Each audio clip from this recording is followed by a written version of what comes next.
अभी मेरे पास एक बच्चा था, वो अमेरिका स्टडी के लिए चला गया, शुक्र है वो बिल्कुल, उसको एंक्लोजिंग स्पॉन्डिलाइटिस से बिल्कुल ठीक हो गया, बिल्कुल ठीक हो गया। रेमेडीज इसमें है कलकेरिया, एंथ्रेक्सिनम, बेसिलियम, ग्रेफाइट।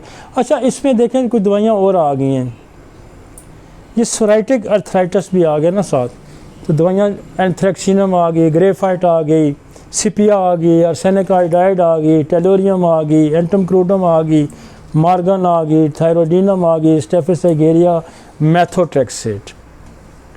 अच्छा, मेथोट्रेक्सेट जो है ना, हमने इसलिए यहाँ डाली है, ये पोटेंटाइज है, ये बेसिकली एलोपैथिक मेडिसिन है।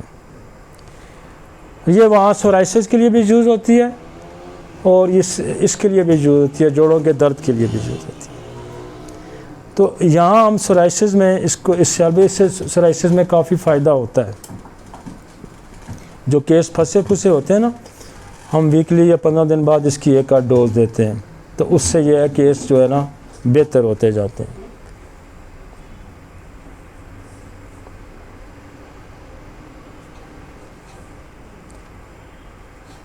रूमेटॉइड आर्थराइटिस, आर फैक्टर का पॉजिटिव है वो नाम।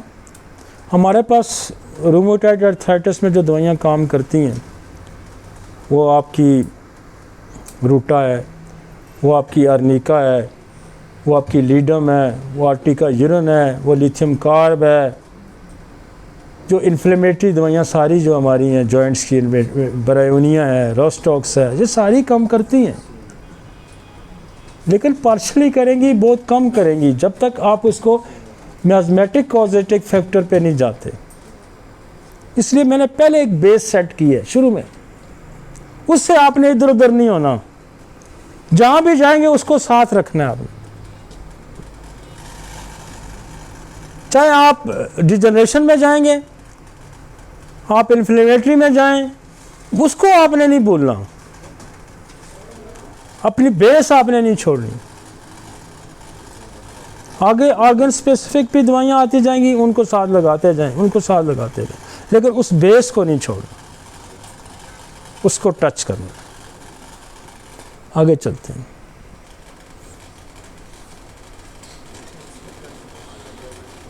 आगे चलते हैं। इसी के अंदर इन्फ्लेमेटरी के अंदर एक और टॉपिक आ जाएगा, infection. Infection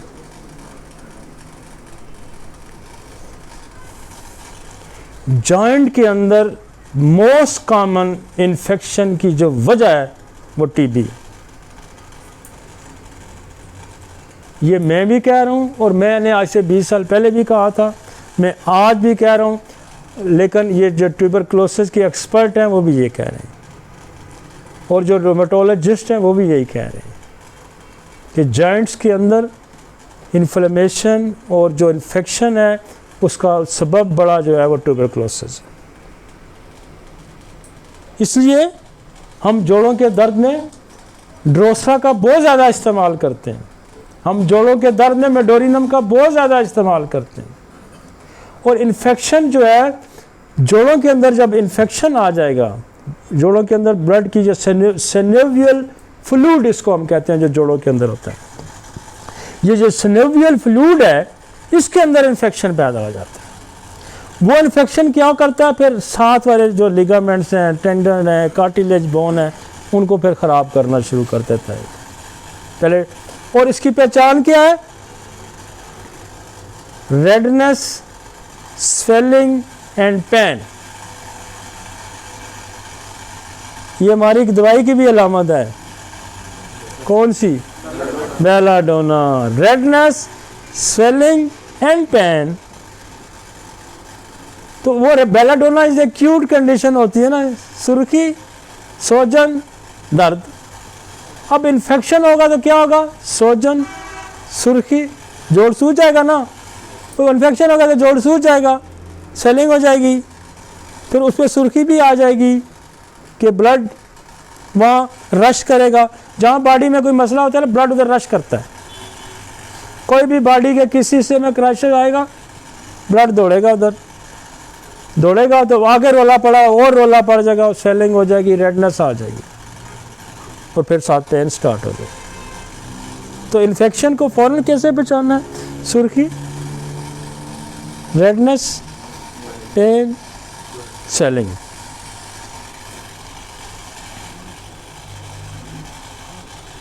next,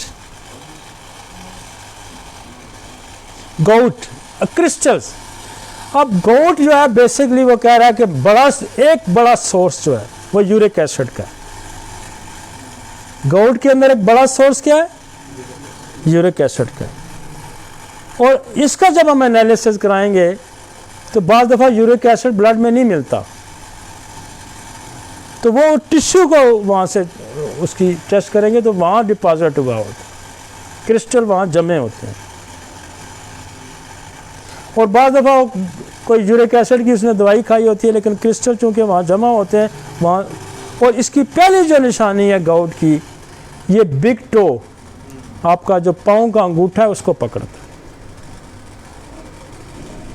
uric acid भी यहाँ से ज़्यादा पकड़ता है, गाउट भी यहाँ से पकड़ता है, फिर ऊपर चलेगा। और ये हम ओवरनाइट हमारे पास ठीक होता है, ओवरनाइट। आज हमने दवाई दी, कल बंदा चल पड़ेगा, इतना आसान काम है ये। ओवरनाइट ठीक होता है, एक दिन में ठीक होता है। हम क्या करते हैं, हम मियाज़मेटिक अप्रोच हमने यहाँ रखी हुई है। हम मेडोरिनम ड्रोसरा की एक डोज देते हैं, हम आर्टिका यूनियन CM की एक डोज, एक लीडम। लीडम क्या करती है? अंगूठा पकड़ती है। लीडम क्या करती है? लीडम के पेन कहाँ से स्टार्ट होते हैं?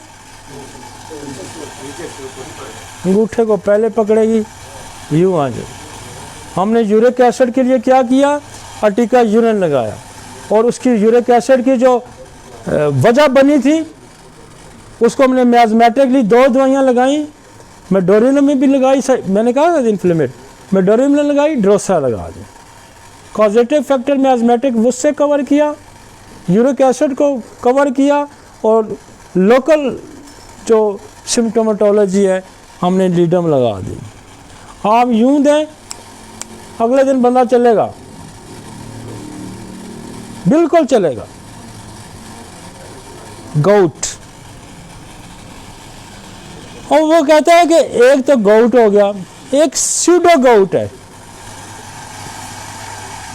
ये और कोई क्रिस्टल्स आ सकते हैं, कैल्शियम डिपॉजिट हो सकता है,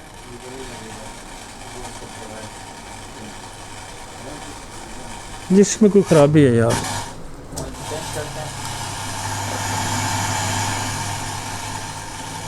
भेज नहीं है इधर,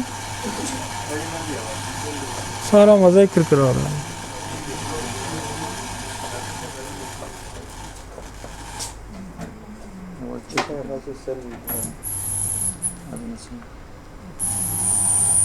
नहीं नहीं, उधर ही है काम।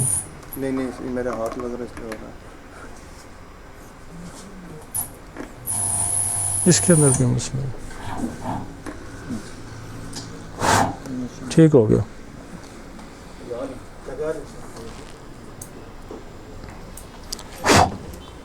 ठीक हो गया। स्यूडोगाउट, अदर क्रिस्टल्स देखें, आगे लिखे थे हमने इसके other crystals.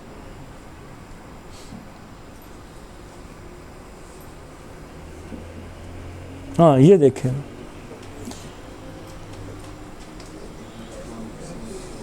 Hyper uricaemia, crystal deposit a big toe then other joint. आगे आगे एक और भी था, इसका भी हमने किया था यार, सूडो जो था। एक आगे जाएं जरा, हाँ ये आ गया।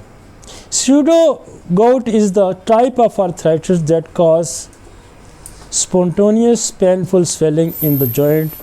It's occur when the crystal form in the synovial fluid, the fluid that lubricates the joint. This lead to inflammation and pain. जो synovial fluid है, बेसिकली जब इस पे क्रिस्टल डिपॉजिट होते हैं तो क्या होता है कि वहाँ मूवमेंट इसकी रिस्ट्रिक्ट कर देता है, स्पेस ख़त्म हो जाती है, मूवमेंट रिस्ट्रिक्ट हो जाती है। तो ये क्रिस्टल जो कहता है कि इसके आगे कोई और डिटेल दी हुई है शायद, इतना ये crystal other than uric acid के होंगे। वो कैल्शियम डिपॉजिट हो सकता है और वो कुछ और हो सकता है, वो एनालिसिस आपको से पता चलेगा कि क्या हो सकता है। नेक्स्ट, ये कॉजेज उसने दे, हाइपोथायराइडिज्म। हाइपरथायराइडिज्म, थायराइड ग्लैंड की खराबी जो है उसकी वजह से आपका जो कैल्शियम का निज़ाम है वो ख़राब हो जाता है, तो कैल्शियम डिपॉजिट ज़्यादा होना शुरू हो जाएगा, वो कैल्शियम के क्रिस्टल ज़्यादा हो जाए। अब इसमें जो आपका पैराथायराइड सिस्टम है वो भी कैल्शियम को कंट्रोल करता है। अब पैराथायराइड का अगर आप टेस्ट कराएंगे तो वो भी हाइपर हुआ होगा, उसकी नॉर्मल रेंज अगर 6 है तो वो 200 100 इस तरह पहुंचा होगा। तो काउंटर एनालिसिस क्या करेंगे, पैराथायराइड ग्लैंड का फंक्शन टेस्ट करा लें और थायराइड ग्लैंड का फंक्शन टेस्ट करा लें। तो हाइपर कैल्शियम, कैल्शियम नीचे आ गया ना, हाइपर कैल्शियम, ये इन दोनों की वजह से भी हो सकता है। तो ऐसे जिनका गाउट आपको यूरिक एसिड वाला नहीं मिलता तो आप उसके 2 टेस्ट रिक्वायर कर लें कि थायराइड की खराबी तो नहीं है और कहीं पैराथायराइड की खराबी तो नहीं। पैराथायराइड टोटली कैल्शियम को कंट्रोलिंग अथॉरिटी है पैराथायराइड ग्लैंड, तो और आसान हो जाएगा। फिर मैग्नीशियम डेफिशिएंसी आ जाती है, ये उसके ब्लड एनालिसिस में आ जाएगा। तो ये 2 टेस्ट आप करवा के फिर हम इस पे पैराथायराइड की दवाई दे देंगे। और पैराथायराइड की डिस्टर्बेंस के भी कॉजेज होंगे, वो इसी बेस पे हम उसको पैराथायराइडिज्म को इसी बेस पे साइकोट्रिक सिफिलिटिक वो कॉजेज हम जेनेटिक कॉजेज ढूंढ के हम उसको काउंटर करेंगे, तो वो नॉर्मलाइज होगा तो नीचे गाउट ठीक हो जाएगा। होगी जी। हमने डिजनरेशन, इन्फ्लेमेशन, गाउट और रूमेटिक फीवर, हमने इसको सदा डिफरेंट। अब ये सारी चीज़ों की नेचर बिल्कुल डिफरेंट है, सारी चीज़ों की नेचर बिल्कुल डिफरेंट है। आगे चलते हैं। अब मैं ऑर्गन स्पेसिफिक पे अब आ जाता हूँ। ये मैंने आपको एक बेस बना के दी है। ये क्या किया है, ये बेस बनाई है हमने।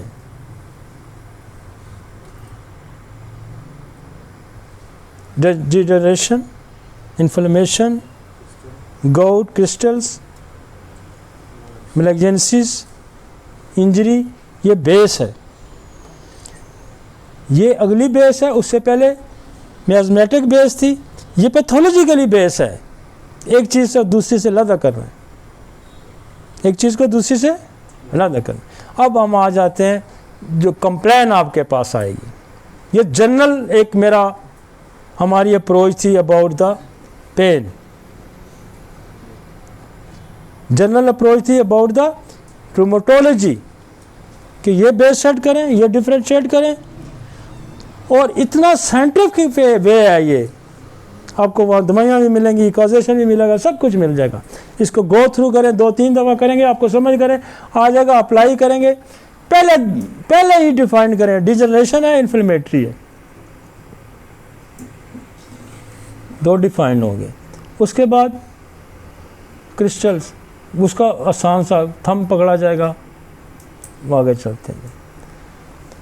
और अब आ जाते हैं हम सर्वाइकल्स पे।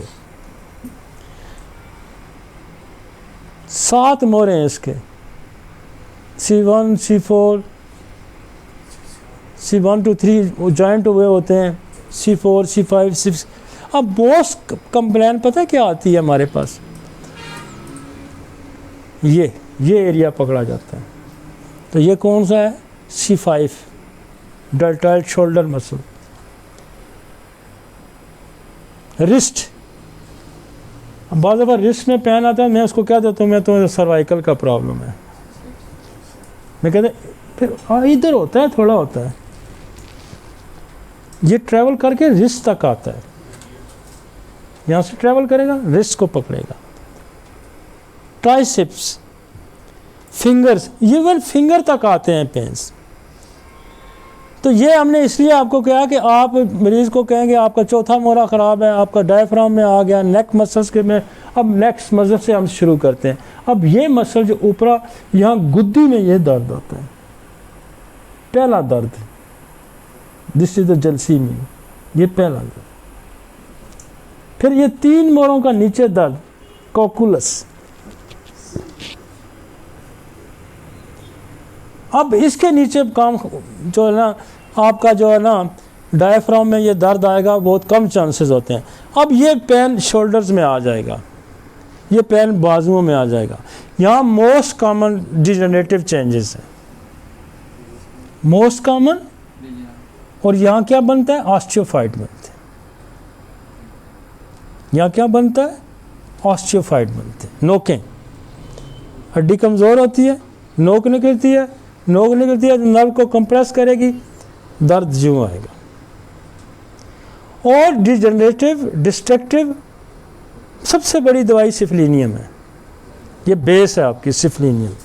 सेकंड पे हम चॉइस पे जाएंगे ड्रोसरा पे, पहले हम सिफलिनियम पे जाएंगे। सेकंड चॉइस हमारे पास ड्रोसरा होगी। और इन दोनों को हेल्प करेगी ऑरामेट। ऑरामेट हड्डियों की जान है। तीसरी दवाई जो डिजनरेशन की, 2 दवाइयाँ आगे फिर शॉक अलग हो जाएंगी, एक फास्फोरस है और एक सिलेशिया है। इसको हम डिफ्रेंशिएट यहाँ करेंगे कॉन्स्टिट्यूशनली मोडेलिटी पे।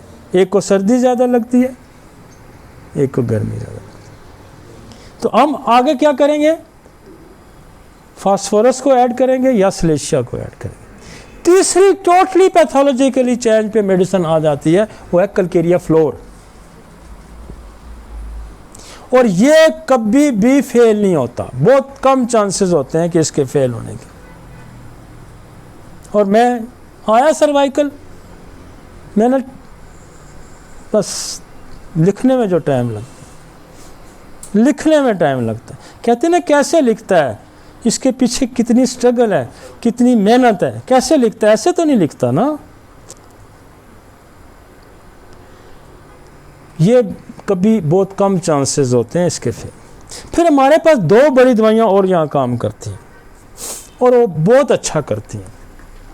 एक है मैग्नीशिया फास और एक है हाइपेरिकम। मैं 5-6 डोजेस बना के दे देता हूँ। जब दर्द होना पहले मैग्नीशिया लो, 5-10 मिनट बाद हाइपेरिकम ले लो, सेटल। फिर हो, फिर 2-4 दफ़ा देगा, यहाँ से ट्रैवल करेगा। लेकिन ये आप समझें कि इतने केसेस इसने इस तरह ठीक किए। मुझे उसमें अगर कहीं फेलियर आता है मैं ये कर देता, 6 पुड़ियाँ बना के 3 मैग्नीशिया की दे दी, 3 हाइपेरिकम की दे दी। इसमें एक और दवाई बड़ा अच्छा काम करती है जब ये दर्द फिंगर में आता है, पैरिस क्वाड्रिफोलिया। पैरिस क्वाड्रिफोलिया। और मैं उसको सीएम की एक ही डोज देता हूँ, अगले दिन बंदा कहता है दर्द मेरा ठीक है। और पैरिस क्वाड्रिफोलिया ऑटोइम्यून की भी बड़ी मजे की दवाई है, ये भी मैं आपको बता दूं। आप इसको पढ़ेंगे ना तो ये ग्नेशिया के साथ मिलती जुलती दवाई है। ये यूं स्टैटिक फेस होता है, जैसे ग्नेशिया नहीं टिक टिक टिकी बांध के देख रहा होता है, ग्नेशिया टिक टिकी बांध के भी देखता है, ये भी टिक टिकी बांध के देखता है। आपको कभी आपने डिप्रेशन में इसको इस्तेमाल नहीं किया होगा? किया है? नहीं किया होगा, हमने इसको किया है। और ये मज़े की बात है कि ये ग्नेशिया इधर उधर हो जाए ना, पैरिस क्वाड्रिफोलिया टिक के लगती है, इसलिए ये ऑटोइम्यून की भी दवाई है। और मेरे पास कसरत से हम इसको यूज़ करते हैं, कसरत से। जहाँ फिगर्स में पहला फार्मूला फ़र्ज़ करें किसी वजह से मिस हो जाता है, मोस्ट कॉमन तो मैं उसी को देता हूँ। फिर मैं एक डोज वेलेराना की देता हूँ और एक पैरिस क्वाड्रिफोलिया। अगले दिन मरीज कहता है सुकून है जी डॉक्टर साहब। ऐसे नहीं काम चलता भाई, इसके पीछे पूरी साइंस है। ये 4-3 नुस्खे एक या दूसरे लिखने में कितनी देर लगेगी? अगर आपके कंसेप्ट क्लियर है, आपकी अप्रोच क्लियर है, एक से नहीं वो तीसरा गया। और एक और पैरालाइटिक कंडीशन जब आ जाती है कि वो कहते हैं नम हो रहा है हाथ, वैसे नम सब में होता है। अक्सर कंप्लेन औरतें आके कहती हैं हाथ सुन्न हो रहे हैं, वो पहले ही सिफलिना मोरामेट कल्केरिया फ्लोर से सेटल हो जाएंगे। फ़र्ज़ करें केस कोई बीच में से बाहर निकल आता है तो कॉस्टिकम, ये सर्वाइकल में आपका मसला हल मैंने कर दिया। और मोस्ट कॉमन 2 जगह के पेन आते हैं, या सर्वाइकल या लंबर सैक्रल एरिया। मेरे पास एक कस्टम के ऑफिसर आए, उनके साथ उनका बेटा डॉक्टर था, कॉलर पहना हुआ था, हाथ पे वो पहना हुआ था। तो मैंने कहा रश पड़ा था, मैंने इधर आया, मैं क्या आओ जी इधर बैठे जी। मैं क्या आपको सर्वाइकल का प्रॉब्लम है, C4-5 में मसला आ रहा है। वो बेटा मुझे उसका यूँ टिक बांध के मुझे देखे, आप कैसे कह सकते हैं। मैं क्या आप टेस्ट करा लें, MRI करा के ले। कहता है MRI तो मेरे पास है। मैं क्या पढ़ो इसको। कहता है आपको कैसे, मैं तो हैरान हूँ, तो तुम्हें कैसे पता चल गया। मैं डॉक्टर हूँ खुद, ये मेरा बाप, मैं अमेरिका से भी इसको घुमा के लाया हूँ। आपने 1 मिनट भी नहीं लगाया। मैंने कहा यार ये भी साइंस है। उसने MRI रिपोर्ट निकाली, वही मोरे प्रेस थे। मुझे कहता क्या होगा, मैं कहा ठीक हो जाएगा। कहते इतना आसानी से, मैं क्या हो जाएगा। और फिर मैंने दिया, अगले 2 हफ्ते बाद मैंने कहा 2 हफ्ते बाद मुझे दिखाना। 2 हफ्ते बाद आया तो परेशान बैठा हुआ। मैं क्या सुनाए, वो नहीं मैं बहुत परेशान हूँ जी। मैं क्या यार क्यों परेशान है, क्या ठीक है आप। कहते मैं तो ठीक हूँ। मैं क्या आपको क्या परेशानी है। कहते अमेरिका से हो गया नहीं ठीक हुआ। मैंने कहा यार ये साइंस है एक और।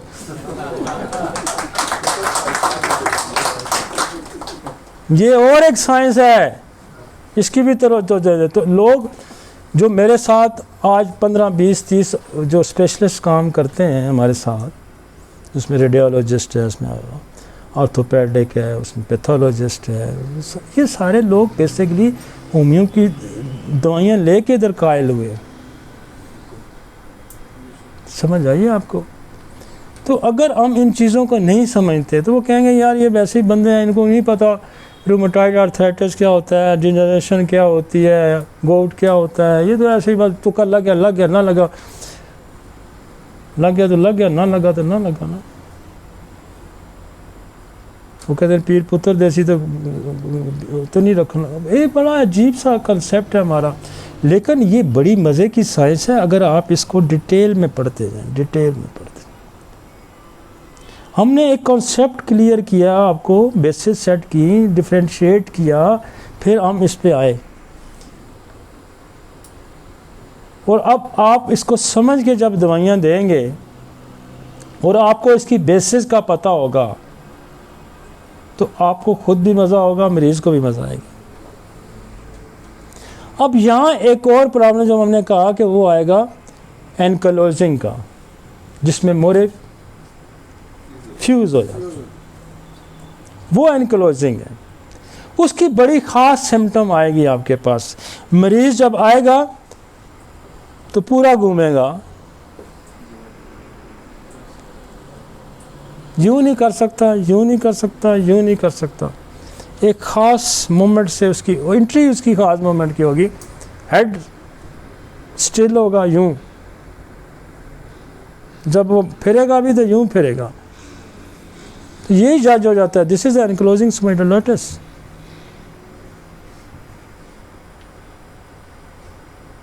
ऑटोइम्यून डिसऑर्डर, और वही कॉज मैंने कहा अब उसको सेट करें, मियाज़मेटिक को सेट करें। उसमें डिफरेंट मियाज़मेटिक भी आ सकते हैं, मतलब ट्यूबरकुलोसिस भी आ सकता है, सिफिलिस भी आ सकता है, फ्यूज़ साइकोसिस भी हो सकता है फ्यूज़ का। तो वो बेस सेट करके आप ओरोमेड पे आ जाएं, आप कल्केरिया फ्लोर पे आ जाएं, विग्नेशिया एसिड फॉल को कॉज ढूंढ के दें, एनक्लोजिंग स्पाइंडाइलिटिस को। लचक पैदा करने के लिए जो हमारे पास दवाइयाँ हैं वो कल्केरिया फ्लोर है, हमारे पास जो दवाइयाँ हैं वो रस्टॉक्स है, वो रूटा है, वो ब्रायोनिया है, वो काल्चिकम है। ये वो जो दवाइयाँ हैं कि जोड़ों के अंदर जो सख्ती आ जाती है उसके अंदर लचक पैदा करती है। लेकिन ये काम मज़े का नहीं करेंगी जब तक आप वो उस बेस पे नहीं जाएंगे। उस बेस पे जाएंगे।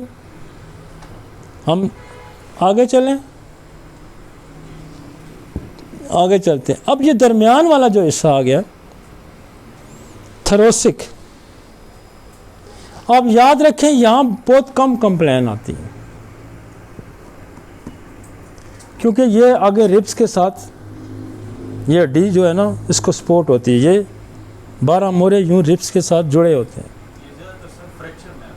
ये इंजरी होगी, इंजरी ऊपर भी होगी, लेकिन वो ऊपर जो होगी इंजरी में बहुत कॉमनली ये सर्वाइकल एरिया की इंजरी होगी।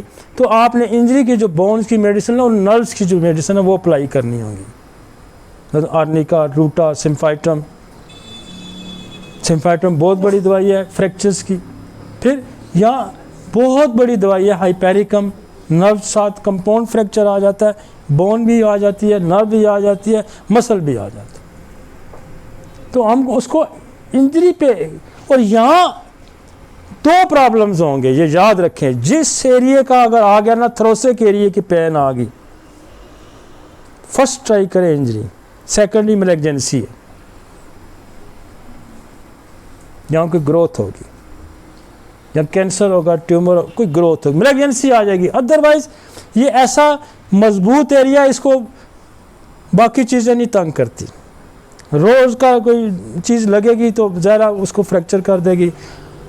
अदरवाइज डिजनरेशन चेंजेस ऊपर ज़्यादा पकड़ी जाती हैं, नीचे ज़्यादा पकड़ी जाती हैं, क्योंकि जो मोबिलिटी एरिया है ज़्यादा वो पकड़ा जाता है।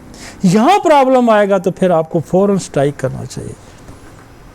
अदर इंजरी, अदरवाइज मैलिग्नेंसी, आप फ़ौरन चोट लगी है नहीं, एक्सरे कराया है, इसमें तो मुझे कोई गड़बड़ लगती है, वो रूल आउट हो गया, चोट निकल गई, सेकंड चॉइस आपके पास कितनी मिनट, इतना मिनट डायग्नोसिस बने, MRI है, पता लग जाएगा ट्यूमर पड़ा हुआ है, कोई भी मैलिग्नेंसी है, फ़ौरन स्ट्राइक कर। जो पहले प्रॉब्लम हमने वो उसमें हम बाद में सोचेंगे, पहले हम 2 चीज़ें सोचेंगे। इंजरी है,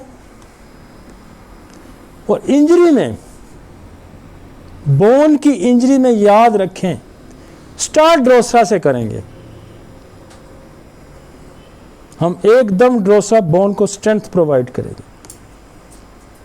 बड़ी ज़बरदस्त मज़े की दवाई, बड़ी मज़े की दवाई, मैं कहता हूँ कमाल चीज़ है ड्रोसरा।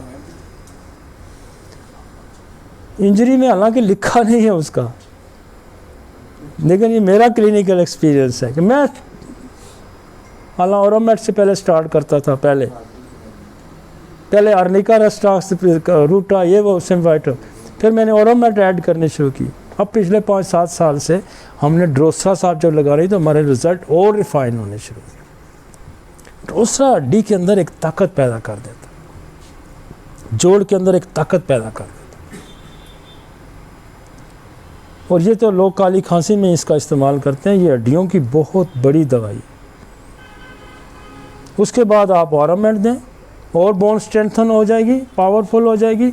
फिर आप रूटा दें, सिम्फाइटम दें, कलकेरिया फास्ट दें, आपके केस इंजरी के यहाँ क्लियर होते जाएंगे।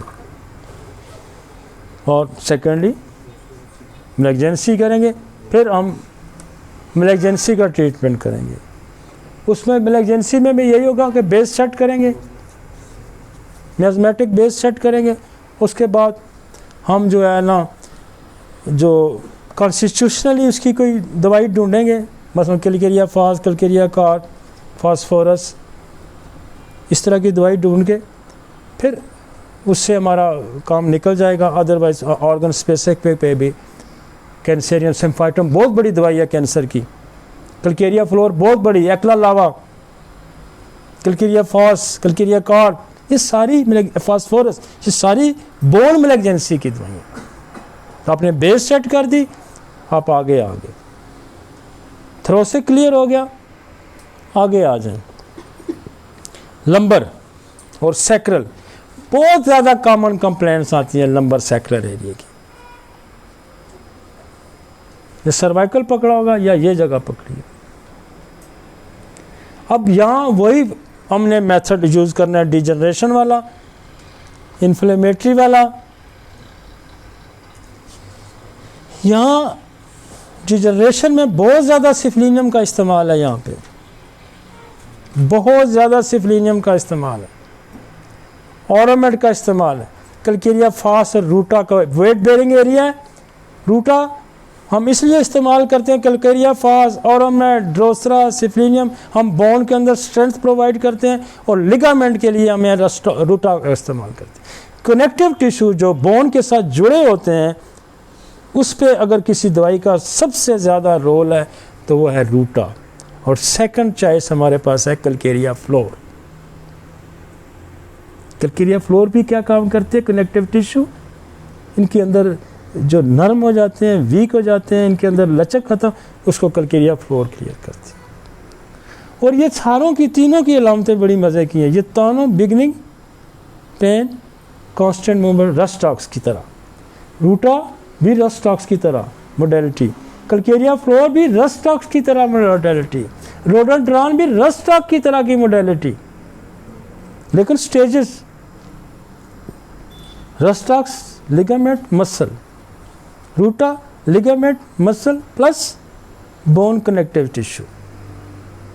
Calcarea fluor bone ligament muscle, muscle ligaments bone tendon, calcarea fluor and plus osteophytes. Hekla lava osteophytes, asafoetida caries, calcarea phos weak, phosphorus caries weak. Tips पे है ना मेरी, इस तरह होते हैं। कास्टिकम पैरालाइटिक, मसल को खींचेगी, लिगामेंट्स को खींचेगी, वो वीक हो गया, उसके अंदर पैरालाइटिक कंडीशन होगी, उसको खींच के सीधा कर देगी। इसमें हम इसका सहारा साथ देते हैं कि मैं कास्टिकम रोज़ाना की एक डोज इसलिए दे देता हूँ कि ये मसल लिगामेंट्स को ज़रा, जो पैरालाइटिक कंडीशन आ गई है उसको उठाए, खींचे, अपनी जगह पे स्ट्रेंथ उसको एक अप्लाई करते हैं। और नीचे वाले एरिया में हम ज़्यादातर कास्टिकम को एक स्पोर्टिंग मेडिसिन के तौर पे यूज़ करते हैं, ऊपर हम कालीफास को स्पोर्टिंग यूज़ करते हैं। ऊपर कालीफास को करते हैं, नीचे कास्टिकम को स्पोर्टिंग करते हैं। जी, जहाँ ऑस्टियोफाइट होगी, अगर कैलकेरिया फ्लोर को पहले प्रायोरिटी है, अगर वो नहीं होगी, जहाँ ऑस्टियोफाइट होगा सेकंड चॉइस आपके पास एक्ला लावा की। अब यहाँ शटीका है, ये कॉक्सीडीनिया, जो 3 मोरे लार्ज फ्यूज होते हैं, ये भी बहुत पेन आता है। इसमें मियाज़मेटिक अप्रोच के साथ इंजरी की अप्रोच भी आपने लेनी होगी, और दूसरी दवाइयाँ स्ट्रामोनियम बहुत काशिरम लगता है, दुमची की हड्डी की बेमिसल दवा है। यहाँ एक और दवाई बड़ा अच्छा काम है, कालीबाइक्रोमिकम, स्मॉल पॉइंट होता है, उसकी अपनी नेचर है कालीबाइक्रोमिकम, फिर टेल बोन में उसका अच्छा रोल है। फिर इंडिंग नर्व है यहाँ पे आती है, तो यहाँ आइपेरिकम। अब आते हैं हम उस पे शटिक नर्व पे। दिखाएं यार शटिक का, ये बहुत कंप्लेन है शटिक की।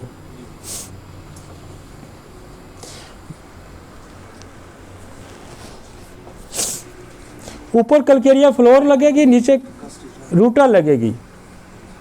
ऊपर कैलकेरिया फ्लोर, नीचे रूटा, क्योंकि रूटा वेट बेरिंग को भी करेंगे।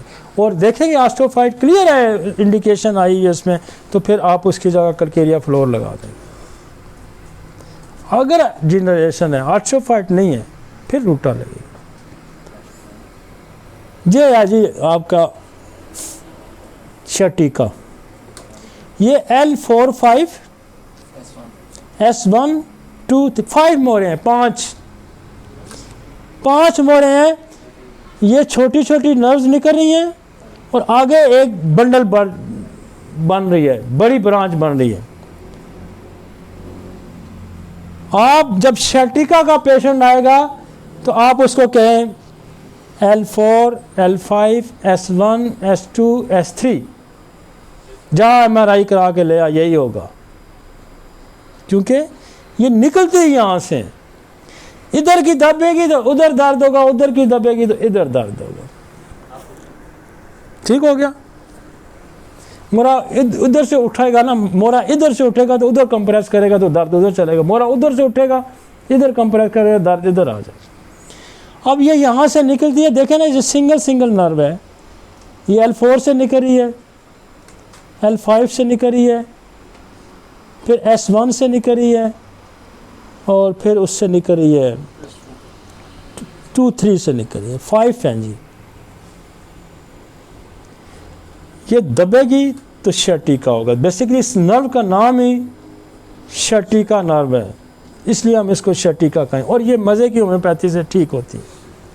अच्छा, इसमें जो हमारा बेसिक कंसेप्ट है और बेसिक हम जो इंटरकरंट रेमेडी का इस्तेमाल करते हैं वो वलेराना का करते हैं सारे केसेस में।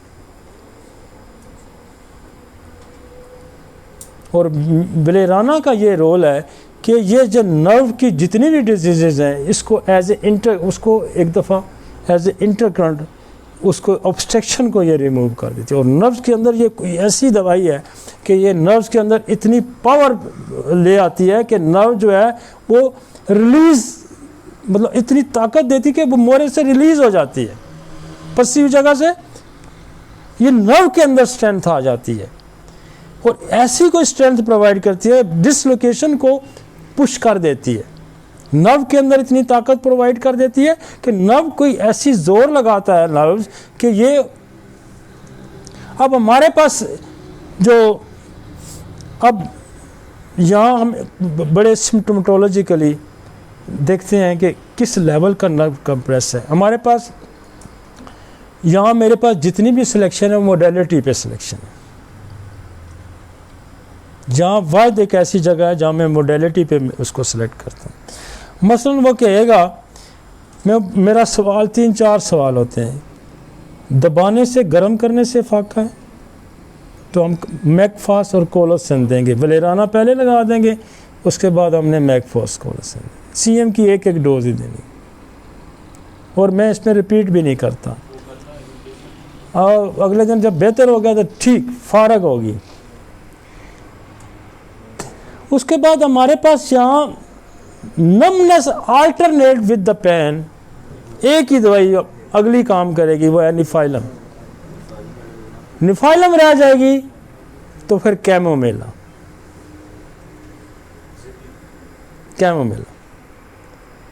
अब अगर हमारे पास एक और अप्रोच है, वो कहता है उठता हूँ तो टांग में दर्द होता है, कांस्टेंट मूवमेंट पे टांग में दर्द होता है, हम क्या करेंगे, वहाँ वलेराना देंगे और हम फिर रस्टॉक्स दे देंगे। ये भी कभी नहीं रहती। मूवमेंट से अगर ज्यादती होती है तो हमारे पास पहली चॉइस है अमोनियम मेयर की।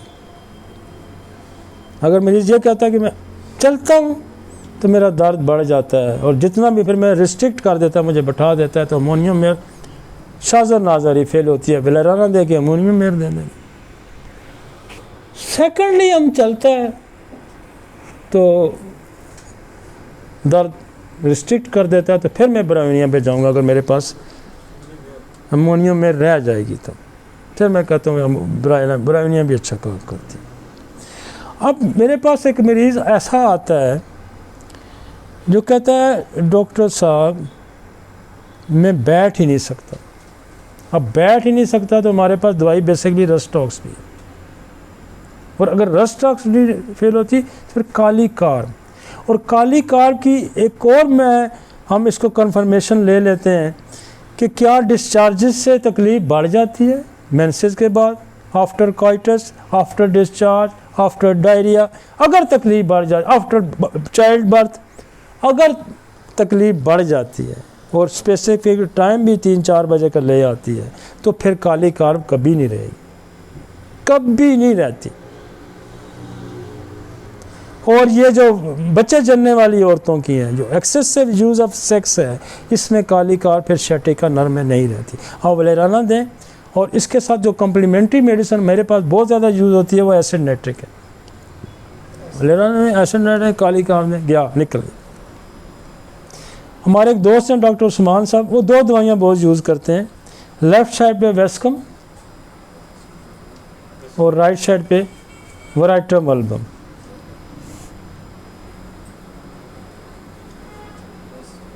शटिका की बहुत सारी दवाइयाँ और भी हैं। नहीं, मेरे पास इसका इस्तेमाल नहीं है। शटिका की टेलोरियम शटिका की दवाई है, आपकी कोटिलीडन शटिका की दवाई है। लेकिन ये बात की बातें हैं, हमारे केसेस ज़्यादातर इधर ही सेटल होते थे, हमें ज़रूरत नहीं पड़ती। हाँ, कोई केस फंस जाए तो हमें ज़रूरत पड़ती है, फिर हम इधर निकलते हैं। ज़रा ये कोई अखीर नहीं होती, लेकिन आपको इन 4-5 दवाइयों के अंदर मैक्सिमम केसेस क्लियर।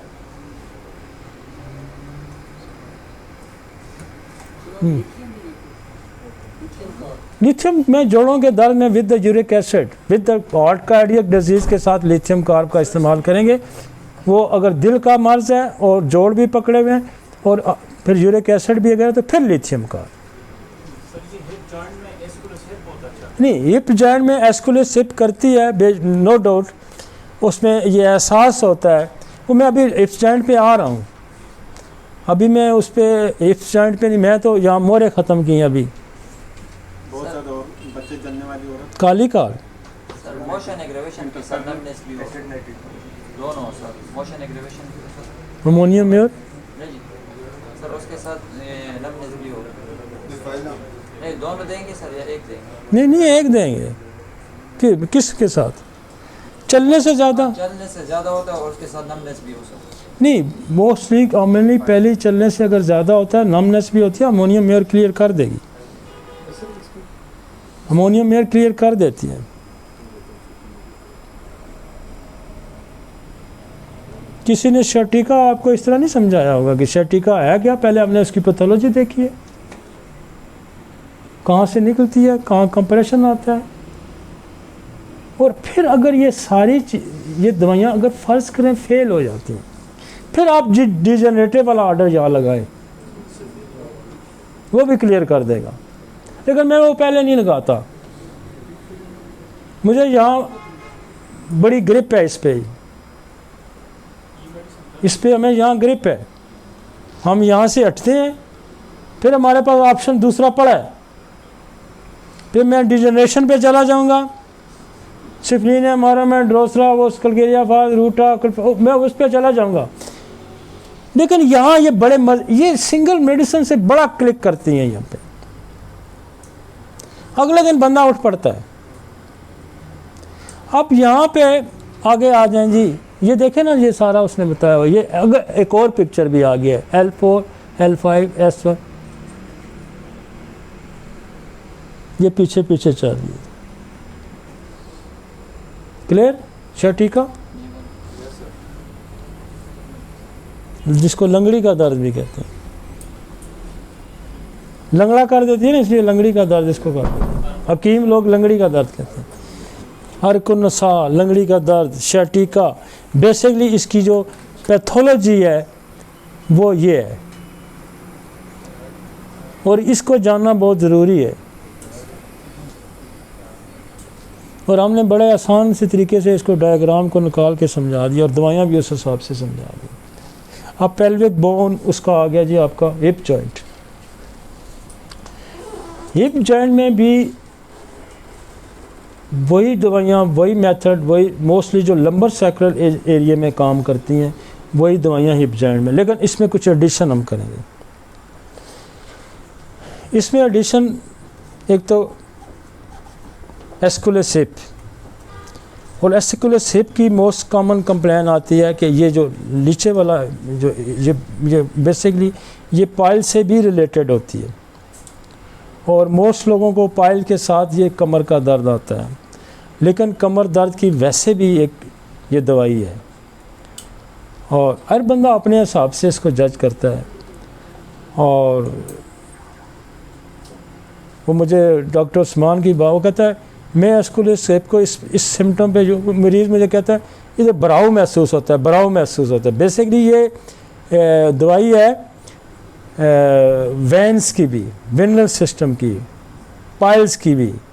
तो पाइल्स में हेमोराइड में क्या बेसिकली कहा जाता है कि वो आपका जो वेनल सिस्टम है उसके अंदर ब्लड की हाइपोट्रॉफी हो जाती है वो। तो यहाँ बहुत सारी कंप्लेन उसके साथ रिलेटेड भी आती हैं। यहाँ कोटिलीडन का चुकला जो है वो बिल्कुल कहते हैं ये जो नासूर होता है इसका जो चुकले का, उसको कोटिलीडन ठीक करती है। यहाँ जो आपका ये एक जो फीमर जहाँ जिस हेड में फिक्स होती है ये क्रैक हो जाता है। यूँ फीमर है, यूँ इसका जो रिंग सा होता है उसके अंदर हेड फिर, और ये क्रैक हो जाता है। और ये भी हमारे पास सिम्फाइटम है, कल यहाँ भी पेन, वो ये पेन बताएगा और मूवमेंट उसकी बिल्कुल रिस्ट्रिक्ट हो जाती है, मूवमेंट उसकी बिल्कुल रिस्ट्रिक्ट हो जाती है। और उसमें फिर हम कैरीज पे हमारे पास फास्फोरस है, लेकिन जिन जेनेटिक कॉजेज़ पे हम जाएंगे, ड्रोसरा सिप्लिन है उस पर जाएंगे। फास्फोरस बहुत बड़ी यहाँ दवाई है। सिम्फाइटम जो अगर उसमें फ्रैक्चर आ जाता है, रूटा है और कलकेरिया फास है। और यहाँ बहुत सारे अक्सर हम जब देखते हैं तो जिस जगह खाई होती है सारी बिल्कुल बोन खाई होती है, नेक्रोसिस आ जाता है, कैरीज हो जाता है। तो फिर यहाँ एसिड फ्लोरिक फिर यहाँ फास्फोरस, फिर एक और दवाई है अर्जेंटम मेट, स्पेशली इस कैरी की दवाई है, इस नेक्रोसिस की दवाई अर्जेंटम मेट।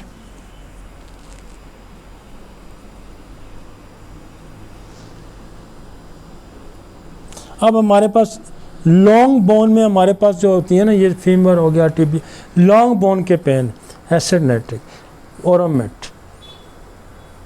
और ये लॉन्ग बोन में एसिड नाइट्रिक बहुत अच्छा काम करती है। और यहाँ ये थाइस का जो पेन है इसमें आपको एक और दवाई बड़ी मज़े की काम करती है, ये इस एरिए में, जिस सिर्फ इस एरिए में प्लमोमेट, ये एरिया अक्सर लोग कहते हैं यहाँ दर्द है, यहाँ नमनेस है, यहाँ से लेके यहाँ तक प्लमोमेट। फिर कूले में राइट लेफ्ट कूले में डॉक्टर उस्मान की बड़ी प्रैक्टिस है, वो हाइपेरिकम यहाँ बहुत यूज़ करता है, उसके पास अच्छा काम करती है, आप भी दे सकते हैं। अब आ जाते हैं हम जॉइंट, नी जॉइंट्स पे।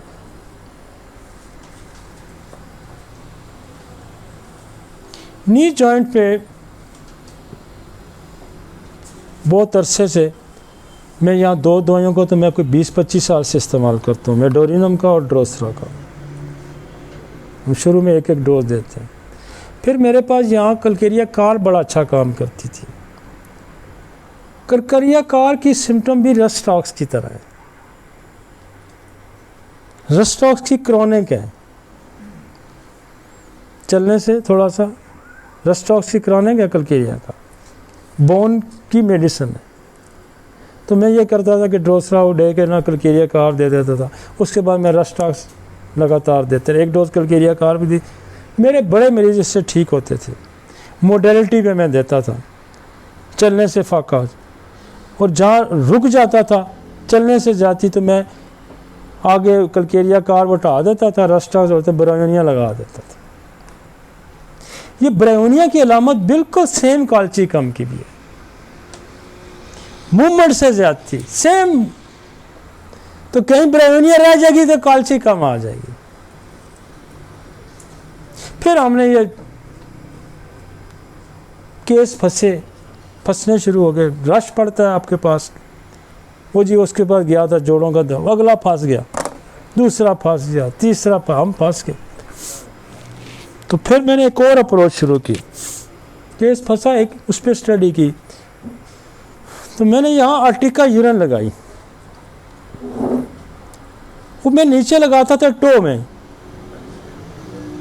मैंने कहा यार नहीं ठीक होता, थक हार के मैंने ये लगा दी इसको। ये कोई 10-15 साल पुरानी बात। मैंने दी मैं डोरिनम ड्रोसा की आर्टिका CM की, लीडम दी CM की। मैं कह रहा तू हफ्ते की दवाई ले जा, फिर आके दसी। Case clear. अगला आया क्लियर, तीसरा, चौथा, 5, ये लगता गया,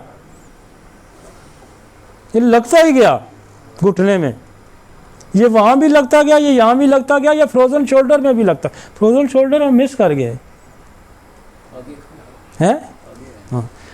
तो फिर लगता गया, फिर हम इसमें थोड़ी सी मॉडिफिकेशन हम करते गए, थोड़ी पीछे यही रहता रहा। आगे कलकेरिया फ्लोर लगा दिए, नोके शोके निकले तो कलकेरिया फ्लोर आ गई। हाँ स्वेलिंग आ गई जी, पाँव सूज गया, गोडा सूजा हुआ है, तो हमने ये दे के एक डोज आगे हमने एपस लगा दी। यूं मैं कहता 2 वीक्स के अंदर स्वेलिंग बिल्कुल गायब। जोड़ की स्वेलिंग, मेरे पास कोई ऐसा केस नहीं जिसको मैंने यूं करके एपस आगे लगा दी, स्वेलिंग गायब ना हुई हो, यूं डिफ्यूज हो जाती है।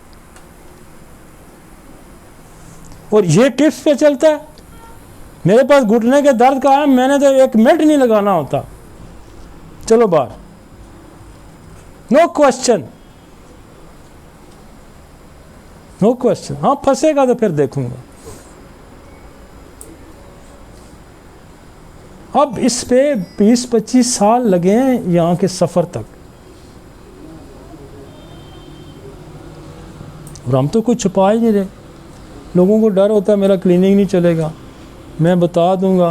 वो यार हमने एक क्लिनिक तो चलाना ही नहीं है, हमारा जिम्मे ने खुदा ने जो ठेका डाला हुआ कि तुमने एक ही नहीं चलाना भाई, हमने एक नहीं चलाना, एक तो खुदा ने चलाया हुआ है, एक नहीं चलाना। अब आगे चलते हैं। लीडम इसी तरतीब से,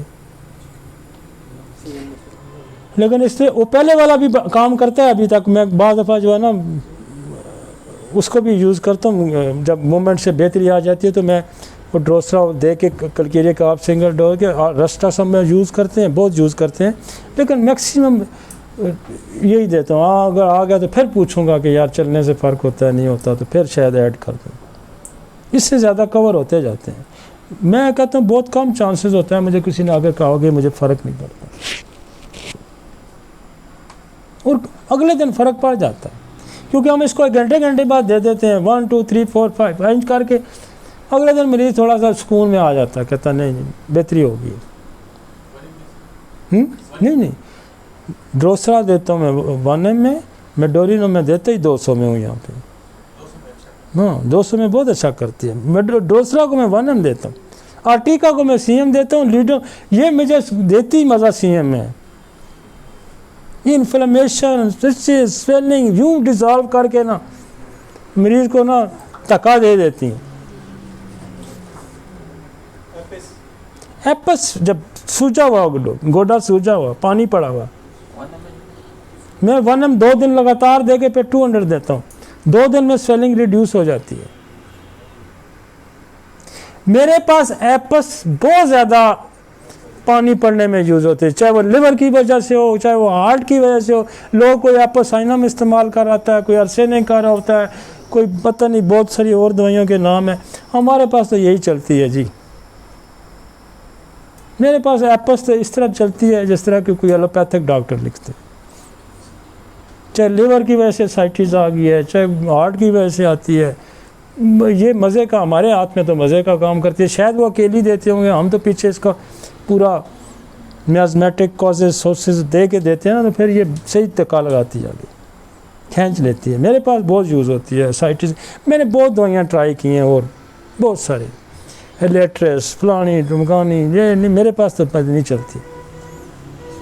एपोसाइनम की लोग बड़ी तारीफ़ करते हैं, हमारे हाथ पे चढ़ती नहीं है एपोसाइनम की। आर्सेनिक अगर मेरे पास कोई सेकंड चॉइस है, अगर मेरे पास कोई सेकंड चॉइस है तो वो आर्सेनिक की।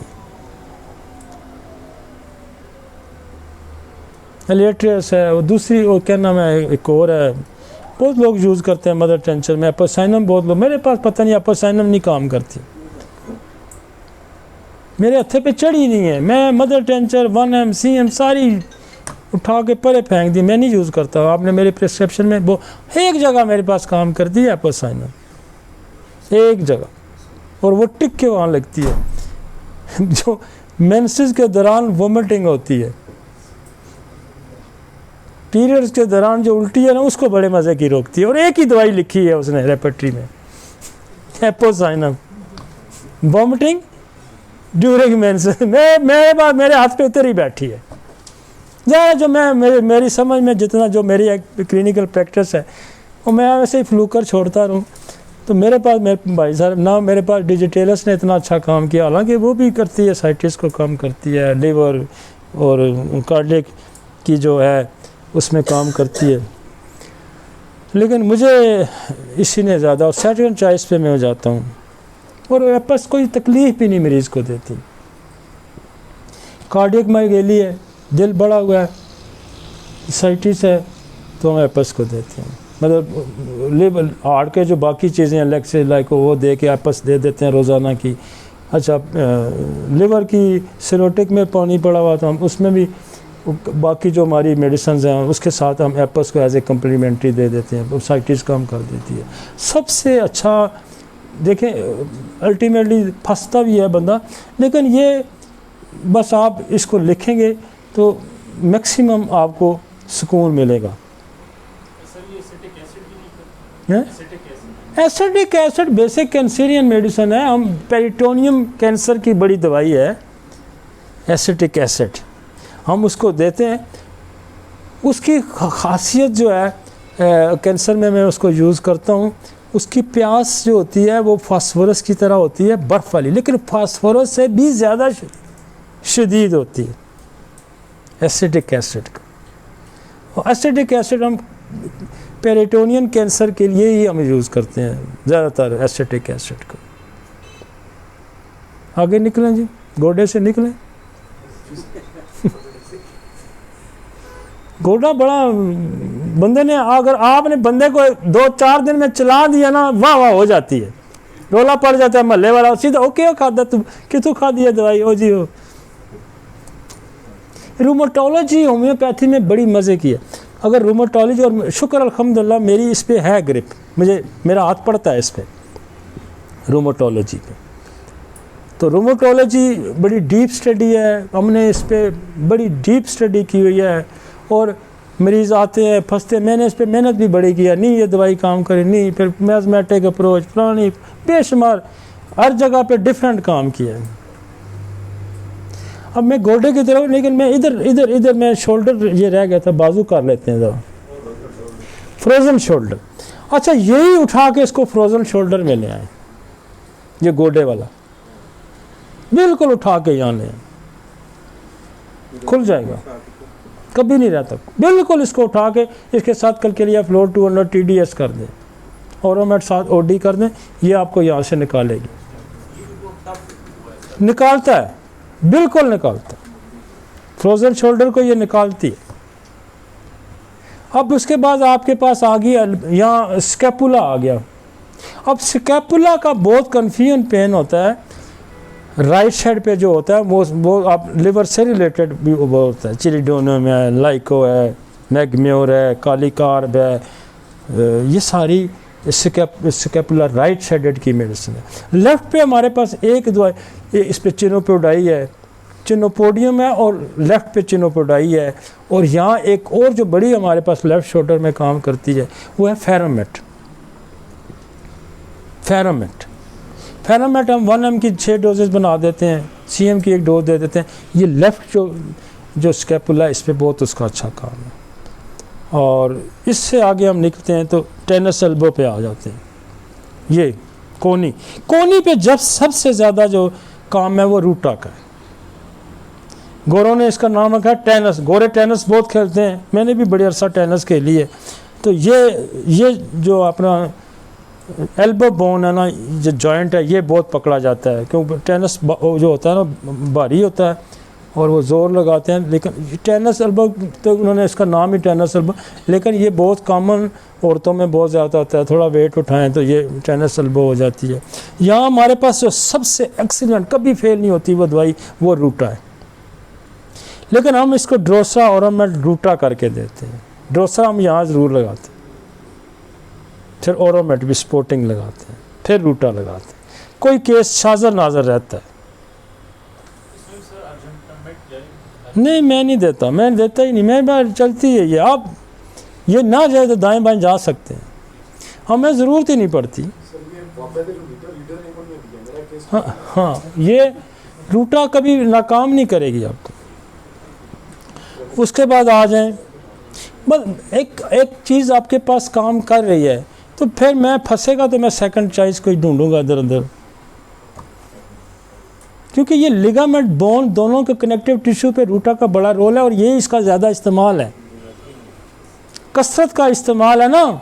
टेनिस, फुटबॉल, वो क्या नाम आपके, बैडमिंटन, कुछ भी आप खेलते हैं, ये बहुत ही यूज़ होने वाली जगह है। यूं यूं यूं, तो इस पर बहुत ज़ोर लगता है।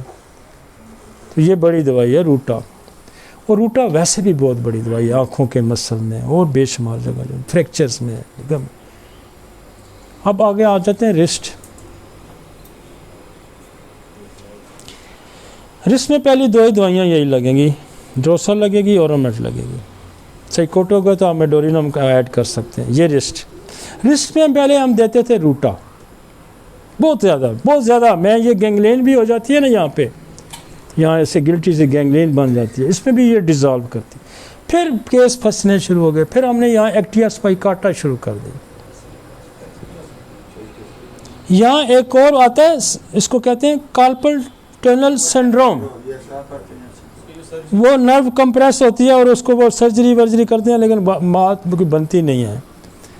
तो अगर आप इसको करेंगे कार्पल ट्यूनल सिंड्रोम तो मरीज़ ज़रा खुश हो जाता है, कहते हैं डॉक्टर साहब ने कोई मर्ज़ भी पहचान लिया। ठीक है ना, कार्पल ट्यूनल सिंड्रोम। वो क्या मेरे, ओ जी आपको तो कार्पल ट्यूनल सिंड्रोम है। ओ जी अच्छा। ये मैं गया था, उसने भी यही बताया था। तो थोड़ा सा आपकी जो है ना उसमें इजाफा हो जाता है कि यार ये भी पहचानते हैं कि कार्पल ट्यूनल। बेशक आप रिस्क को ही डील करेंगे, लेकिन ये नोट कर दें, यहाँ ये होता है कार्पल ट्यूनल सिंड्रोम। और ऑर्थोपेडिक के पास जाएंगे तो हाँ बहुत है, ये बहुत है। औरतों में बहुत ज़्यादा, मर्दों की निस्बत। औरतें चमचा बहुत लगाती हैं तो उसकी वजह से एक्टिया स्पाइकाटा। फिर एक्टिया स्पाइकाटा अभी मेरे पास बहुत चलती। फिर पिछले दिनों कोई साल पहले की बात है तो डॉक्टर तारा कहने लगा यार मेरे पास यहाँ मैक्रोटीनम बड़ा इस्तेमाल होती है। मैक्रोटीनम MACHROTINUM,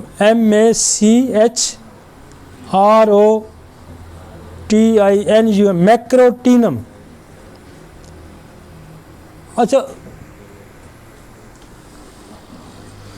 मैंने उस दिन भी डॉक्टर तारा को कहा, मैंने कहा यार इसको मैंने ऐसा फिट किया ना, ये अब ज़्यादा तुम्हारे से ज़्यादा मैं रिजल्ट ले लूँ। वो कहता क्यों? मैंने कहा इसके पीछे मैंने ड्रोसरा मेडोरिनम लिखाई है। तो मैक्रोटीनम एक्सीलेंट वर्क है उसका, जहाँ पे आपने नाम भी नहीं सुना होगा, मैक्रोटीनम। तो 3 दवाइयाँ जहाँ यूज़ होती हैं, रूटा, एक्टिया स्पाइकाटा और मैक्रोटीनम।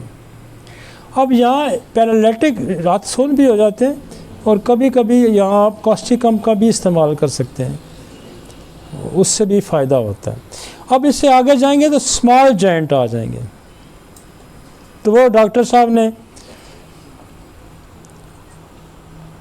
जो रेडियोलॉजिस्ट हैं, उन्होंने कहा कि हाथ देखो, पूछो कुछ ना तो दवाई दसो, डायग्नोज करो ना क्या है। यूँ हाथ सीधा रखो, अगर एक साथ से तो गोट वाला नुस्खा अप्लाई करें। जो अगर शुरू से ख़राब है तो रोमेटॉइड आर्थराइटिस वाला यूज़ करें, और इधर वाला है तो डिजनरेशन वाला यूज़ करें। अब स्मॉल जॉइंट पे हमारे पास जो ज़्यादा मेडिसिन काम करने वाली है वो है कोलचिकम। कोलचिकम, और ये हम बड़े ज़माने से लीडम और काल्चिकम को मैं पहली दवाई है जो मिक्स करके दे देता था पहले शुरू में, आज से 15-20 साल पहले। वो डॉक्टर तारक से भी डिस्कस है, वो भी देता था, मैंने भी देनी शुरू। तो ये उस ज़माने से हमने इसको बदला नहीं, चूँकि ये लोगों को फ़ायदा दे रही थी। फिर हमने एक इजाफा इसमें कर दिया कि हमने शुरू में मेडोरिनम ड्रोसरा लगा दी और इसको यूँ कर दिया। तो ये स्मॉल जॉइंट, कभी भी शाज़र नज़र कोई मरीज़ आके मुझे कहेगा कि आपने दवाई दी थी तो स्मॉल जॉइंट में मुझे फ़र्क नहीं पड़ा। और स्मॉल जॉइंट में एक और दवाई काम करती है, वो है कोलोफाइलम। कोलोफाइलम विद द यूट्राइन मसाइल, अगर बाज़ दफ़ा डबल पैथोलॉजी भी होती है, एक इधर साथ में उसको कोरिलेट करेंगे, कोलोफाइलम। यहाँ एक और दवाई भी काम करती है, स्टेप्टोकोकस। स्टेप्टोकोकस बेसिकली बैक्टीरिया है जो रूमेटाइड फीवर में होता है, गला, जोड़, फिर हार्ट। तो वो जो इसका ट्रांजिट पीरियड होता है, दिल में पहुंचने के दरमियान वाला पीरियड, पहले जोड़ों में रहेगी फिर दिल में जाएगी, उस पीरियड में अगर पेन आ जाता है तो वो स्टेप्टोकोकस दिए बगैर ठीक नहीं होगा। स्टेप्टोकोक्सिन, तो आप इसको एज ए इंटरकरेंट रेमेडी यहाँ, और स्टेप्टोकोक्सिन जो आपकी रूमेटिक हार्ट डिजीज़ हैं उसमें भी बेताशा यूज़ होती है, उसमें बड़ा इस्तेमाल है। मेरे पास एक आया रूमेटिक, एक खातून आई थी वहाँ से, क्या नाम है, बावलपुर, उसको कोई 20 साल का प्रॉब्लम था हार्ट का। अच्छा, पहले मैंने काफ़ी सारी अपने मेरा हार्ट लाइक को ले देता रहा।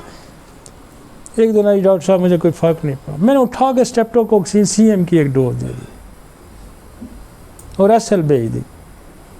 और 4-5 महीने कहती गैप हो गया, कोई दर्द, कोई पल्पिटेशन, कोई कुछ।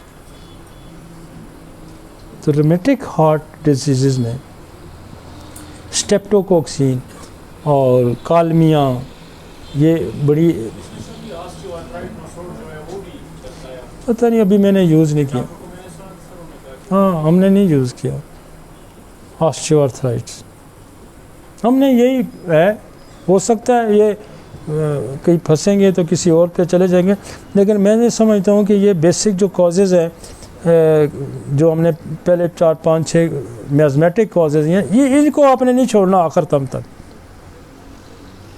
अगर इसको छोड़ देना, जैसे रसूल पाक ने कहा था कि ये पहाड़ी नहीं छोड़नी, ये पहाड़ी छोड़ दी ना तो काम खराब होगा, अगर उन्होंने पहाड़ी छोड़ी तो काम उल्टा हो गया। इसलिए ये पल्ले बांध के रखें, इसको नहीं छोड़ना, ये साथ साथ चलाई रखें। अब क्या आ गया जी, हील।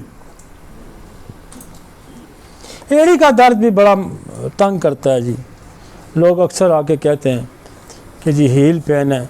अब यहाँ क्या होता है, इसको जो टर्मिनोलॉजी यूज़ होती है वो है प्लांटर फेशियाटिस, दूसरा है स्पर। स्पर क्या, अड्डी थोड़ी सी हील की बढ़ जाती है, उस पर स्पर आ जाता है। अब ये जाते हैं आर्थो पे, वो कहते हैं जी थोड़ा सा जहाँ फॉर्म रखें, जूता ऐसा पहने, एक करें, थोड़ा सा ऊंचा रखें, वज़न ना आए, ये ना। इसमें मैं पहले ड्रोसरा का इस्तेमाल करता था, स्लेशिया का करता था और कल्केरिया फ्लोर का, बहुत अच्छा मेरे पास वो काम करता। पिछले कई अरसे से हमने यहाँ रोडोडेंड्रॉन शुरू कर दिया और मैं इसमें CM की एक ही डोज देता हूँ, अगले दिन मरीज चलता है। आप पीछे वही करें, मेडोरिनम ड्रोसरा, वो हर जगह लगती है। मेडोरिनम ड्रोसरा को भी नहीं छोड़ना, आपने पकड़ के रखना है उसको। मतलब वो जोड़ों में आपको ना खींचती जाएगी साथ, आपको बिल्कुल जो है ना वो कहते हैं सही हर दवाई को ना पकड़ के चलाएगी। वो मैं इनको समझता हूँ कि ये माँ है सारे की, इनकी जड़ में है बैठी ये ड्रोसरा मेडोरिनम। जो दवाई की देंगे ना उसको पिया लगता जाएगा। और एक एक डोज क्लियर करती जाइए। बहुत केस फंसता है तो कल्केरिया फ्लोर साथ दे दें, ओरोमेट साथ दे दें थोड़ा सा। लेकिन आप स्लेशिया कल्केरिया फ्लोर ये हमारे पास तो पहले बहुत चलती थी। अब मैं बहुत ही कोई केस रह जाए तो मैं इसको देता हूँ। वैसे मैं छोड़ गया हूँ, मैं ज़्यादा रोडोडेंड्रॉन का इस्तेमाल करता हूँ। रोडोडेंड्रॉन की सिम्टम है पहले फर्स्ट मूवमेंट मुश्किल होती है, रस्टॉक्स की तरह, कल्केरिया फ्लोर की तरह, रूटा की तरह, थोड़ा सा चलता है चल पड़ता है और फिर स्टार्ट हो जाता है। Rhododendron heal pen. एंकल छोड़ गया हूँ मैं, एंकल असल में पीछे देख नहीं रहा ना, मैं उस हिसाब से चल रहा हूँ। एंकल, टखना, टखने में मोच बहुत आती और बार बार मोच आती है। ये जगह ऐसी है आप चलते ना ट्विस्ट करता है ये। मैं अक्सर पहाड़ी पे मैं ट्विस्ट करता हूँ, इसको मुड़ जाता है पाँव।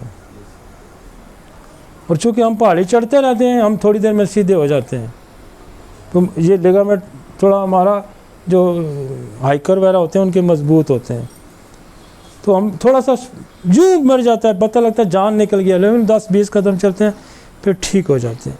लेकिन ये जो मोच है, स्प्रैन, यहाँ बहुत कॉमन है स्प्रैन, मोच आ जाना। और इसकी एक ही बड़ी दवाई है, वह है नेट्रम कार्ब। और टखने मारती भी है। अक्सर बच्चे चलते हैं ना जो गोडे टखने मारते हैं, इसकी भी नेट्रम कार्ब है। नेट्रम कार्ब भी बड़े मज़े की दवाई है, यहाँ तो बड़ी सही टिक के लगती है। अब क्या करेंगे, आपने ड्रोसरा वो लेनी है और आगे नेट्रम कार्ब लगाना। देखें ये आगे आगे चेंज होती जा रही है जगह, थोड़ी थोड़ी तब्दीली आ रही है। और हम ज़्यादा ही ये यूज़ करते हैं यहाँ पे, यहाँ नेट्रम कार्ब 1 हम दे के 200 पे देते। रीअक्रेंस ऑफ कहते हैं जी बार बार मोच होती है, हैप्चुअल मोच हो जाती है, नेट्रम कार्ब ठीक करती है। और यहाँ हैप्चुअल मोच पे एक और दवाई बड़ा अच्छा काम करती है, एग्नस कास्टस। इस जगह एग्नस कास्टस, उसका भी मैं बेटा इस्तेमाल करता हूँ। अदरवाइज रूटा भी बनती है, बेलस्पर्नस भी बनती है, लेकिन ज़्यादातर जो चल रही होती है हम उसी का ज़्यादा जिक्र करते हैं। अब क्या रह गया, तो एग्नस 1M200 1M200 फिर ज़्यादा चलने पे बढ़ जाएगा तो फिर आप उस तरफ जाएंगे, बड़े उनिया की तरफ जाएंगे, काल्चिकम की तरफ जा सकते हैं। लेकिन मोस्टली यहाँ मसले ज़्यादा कॉमन आपको मिलेगा कि वो चलता है थोड़ा तो बेहतर हो जाता है। लेकिन फिर पैथोलॉजिकली टोटल पैथोलॉजी फिर स्पॉट पे हम चले जाएंगे, ये याद रखें। अगर ये रोडोडेंड्रॉन फेल होती है ना, फिर हम ड्रोसरा ओरोमेट वो दे के स्लेशिया कल्केरिया फ्लोर पे चले जाएंगे ताकि स्पर्म को उठाएं। लेकिन मैं हैरान हूँ कि ये रोडोडेंड्रॉन इतना अच्छा स्पर्म पे काम करती है। रोडोडेंड्रॉन को मैंने यहाँ रोडोडेंड्रॉन 2 जगह कभी फेल नहीं होती। एक यहाँ बहुत अच्छा काम करती है, और एक हमारे पास लोग बच्चे आते हैं जी, बादल बरसात दलदल से डरते हैं, और जो ही वो मौसम आता है तो किसी न किसी मसले में मुब्तला हो जाते हैं। तो उनको रोडोडेंड्रॉन गर्द चमक को मैं कहता हूँ इस पे गोली की तरह लगती है।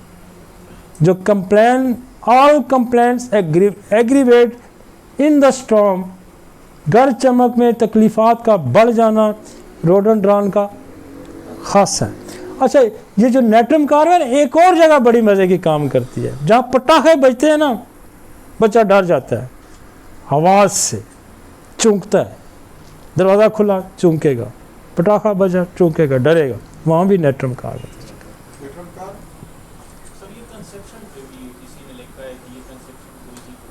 कौन सी? हाँ हाँ,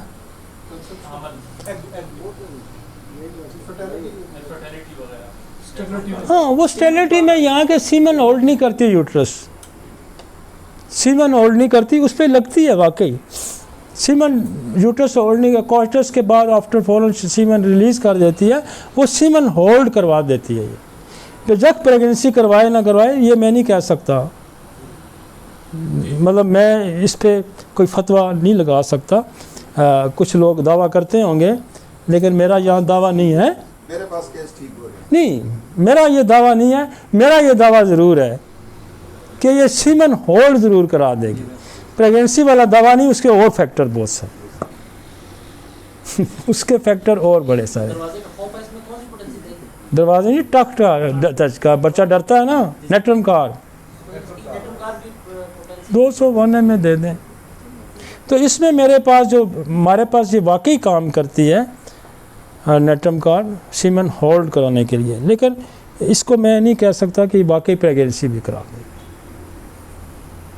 प्रेगनेंसी कराने वाली सिपिया है। अच्छा, सिपिया के साथ इसका बड़ा मज़ेदार तल्लक भी है, ये उसकी कम्प्लीमेंट्री में मैं इसको सोराइसिस में मैं यूज़ करता हूँ नेट्रम कार्ब को। इसकी जो नेट्रम कार्ब की सोराइसिस है वो क्रैक्स वाली सोराइसिस होती है, जैसे पेट्रोलियम की होती है, और ये गर्मियों में इजाफा करती है, वो सर्दियों में इजाफा करती है। दोनों के फ़र्क है, क्योंकि ये गर्मी की दवाई है, सन स्ट्रोक की भी दवाई है नेट्रम कार्ब, सन स्ट्रोक की भी दवाई है।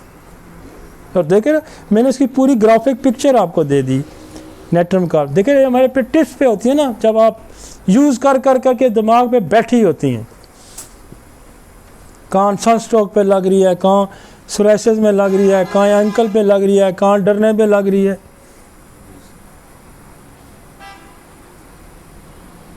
डिक्टो पंजा आ गया नीचे, गोट नीचे कह रहे हैं कौन सी टिबिया, लॉन्ग बोन, यहाँ एसिड नाइट्रिक सिफलिनियम। और मेरे पास जितने भी केसेस आते हैं, ये जो लंबी हड्डी है हमारी ये वाली, इस पे बहुत अच्छा लगती है एसिड नाइट्रिक, ऑरोमेट, सिफलिनियम। मेरा कसरत से यहाँ इस हड्डी का जो इसको कहते हैं, इसका इसके लिए टर्म भी है, Shin bone. Shin bone, Shin bone में एसिड नाइट्रिक कमाल की दवाई है, और ऑरोमेट। अच्छा, मैं इसलिए कहता हूँ ना कि स्पेसिफिक एरिया की दवाइयाँ हैं, लेकिन उसके साथ पीछे मियाज़मेटिक कॉजेटिव फैक्टर ऐड करेंगे। और क्या रह गया? नहीं, कर गया हिप जॉइंट कर गया, स्मॉल जॉइंट हो गए यार, मैं खींच गया सारा, बिग टो आ गया। आखिरी यहाँ लगती है जी लीडम की बड़ा ख़ास एरिया है ये, और इसमें मैंने कहा है कि आर्टिका के साथ लीडम देंगे तो मामला सेटल हो जाएगा, और हम दवाई को यूज़ ही नहीं करते, सच्ची जो बात। आप बाकी रेपटी दे के काम फेल हों तो उधर जा सकते हैं, लेकिन हमारे एक्सपीरियंस में यहाँ यही करती है। हाँ, हम ज़्यादा चक्रों में डालते नहीं हैं, जो हमारे पास काम करती हैं। अदरवाइज़ समुंदर है भाई, इधर उधर निकल सकते हैं आप, कोई कैद नहीं है।